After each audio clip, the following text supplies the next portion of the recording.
So you've been named as one of Singapore's hottest startups. Tell us more about Bakipa and why you've started the business. Bakipa is a marketplace that aims to create a curated shopping experience for parents.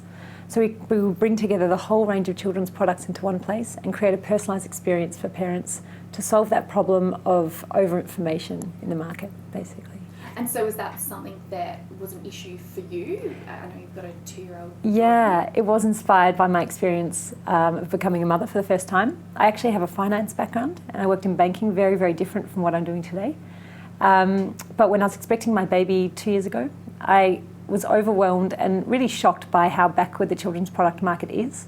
When you're searching for products, there's thousands of brands, there's thousands of blog pieces telling you what are the best things to buy. And especially as a first-time mother, you're very worried and you want to get the best things for your children. So it can be very, very overwhelming to work through all that information. So I looked at what was happening in other verticals overseas in the US and the UK especially, and I saw in fashion that there's a lot of curation going on to make shopping easier for young women. I couldn't understand why that wasn't being done for children's products, so that's where it began. Okay, and you began that here in Singapore? I did. I launched in Singapore 2 years ago. I was living here at the time, and I felt confident. I knew the market and saw the opportunity here. And what have been some of the key factors for your fast growth and success in the Singapore market? Yeah, so being a marketplace, there's two elements. Obviously, there's the buyers, the parents who need to use our platform, and then there's sellers as well. And I think the reason the marketplace has taken off quite quickly is because we're solving real problems for both sides. So for parents, when we talk to them about what we're doing, they really resonate and they're excited about what we're doing and they tell their friends. So our organic growth rate has been very high. We've done some paid marketing, but it's our organic growth rate that's really been stable and supported our growth. On the supply side, when it comes to retailers, again, it's a problem that they're not in a position to solve themselves. Mobile commerce and e-commerce is taking off around the world, but retailers have a huge amount of work to do already with their own logistics, warehousing, shipping, sourcing. It's hard for them to keep up and also to be innovating on technology. So when we come to them and say we have a mobile solution for them that costs them nothing, they just join, it costs them nothing to get started, they're pretty excited about that. So have you been happy with the growth you've seen so far? We have in some way we've been controlling it so we can make sure we're learning and creating the best product for our users. So in some ways we haven't rushed to get every retailer on board right at the start. We've been growing in a controlled way to make sure that we create a quality product. And we're very pleased with how it's going. Yeah.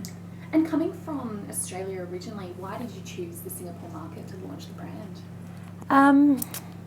Really, it was because I was based here, and I think it's really important when you're launching a business to be on the ground. I also think Australia is a fantastic market for this, and it will be our first launch market overseas in the coming months. But I was based here. I had formed relationships with parents who I knew wanted this solution. I was getting to know and meeting with retailers on a regular basis, and also for marketing channels and PR. It makes so much sense if you're on the ground when you're launching. Yeah. What are some of the advantages and disadvantages of the Singapore market? Some of the advantages are that it's an easy place to do business. So in terms of registering and setting up your business, I literally applied and had it running in 24 hours. I had it registered in 24 hours for a very minimal cost of say $30. So that was very simple. So it's very easy to get started. And then once you do get started, there's quite a lot of support. So the Singapore government's been extremely focused on entrepreneurship. They're putting a huge amount of money into grants and support services into startups. I work out at Startup Hub, basically, at Ayaraja Crescent. I don't pay rent to work there. There's a fantastic facility and there's a fantastic community there of startups, entrepreneurs, investors, and that's all arranged by the Singapore government. So that support was really, really fantastic for me. Some of the disadvantages would be that it is a small market, and a lot of people talk about that with Singapore. But I think it's not bad necessarily to launch in a smaller market and get the right product market fit before you go expanding into bigger markets. I think in some ways that gives you an opportunity to really make sure you've got the right product before you expand. And because once you expand, there's a huge number of other challenges that come with that. So I think starting in a small market can be quite positive. As an Australian having experienced business in both Australia and Singapore, what are the key differences between the ecosystems in both countries? To be honest, I haven't I haven't run a business myself in Australia, although I did have a corporate background for 7 years in banking. So I can't necessarily reflect on entrepreneurship in Australia. But what I can say is when I was working in the corporate environment there, I found that young people took a more conservative approach to business and to their careers. I felt there was a lot of push and a lot of expectation that you go into more typical fields. Of course, there's banking, agriculture, mining, engineering. Those large sectors are very popular, and there's a lot of encouragement to go into those fields after university. When I came to Singapore, it really opened my eyes to entrepreneurship because there was a lot of talk about it. There was a lot of energy and excitement about entrepreneurship that I didn't come across in Australia personally. Whether it's not there or whether I just wasn't in that environment, I'm not sure. Yeah. What advice would you give to Australian entrepreneurs who might have Singapore on their radar for business? Could I just ask, do you mean coming to live in Singapore or just to expand to Singapore? Either, really. Either.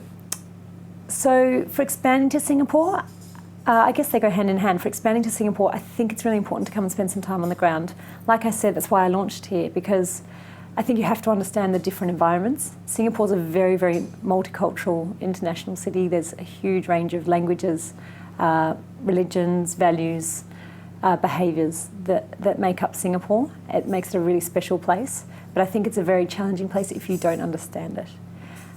So I think for people in Australia who are looking at this market, it's really important to come and spend some time here.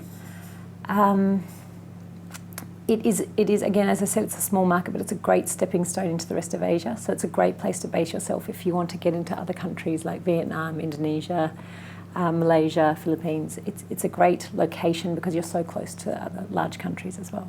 So. And what's your overall vision for the future of Bakipa? Where would you like to see it in the next 3, 4, 5 years?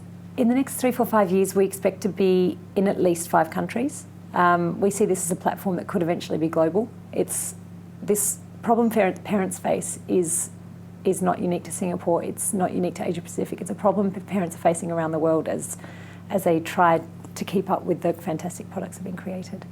So we're really focused on expansion and building a really unique product that we can take across the world, really.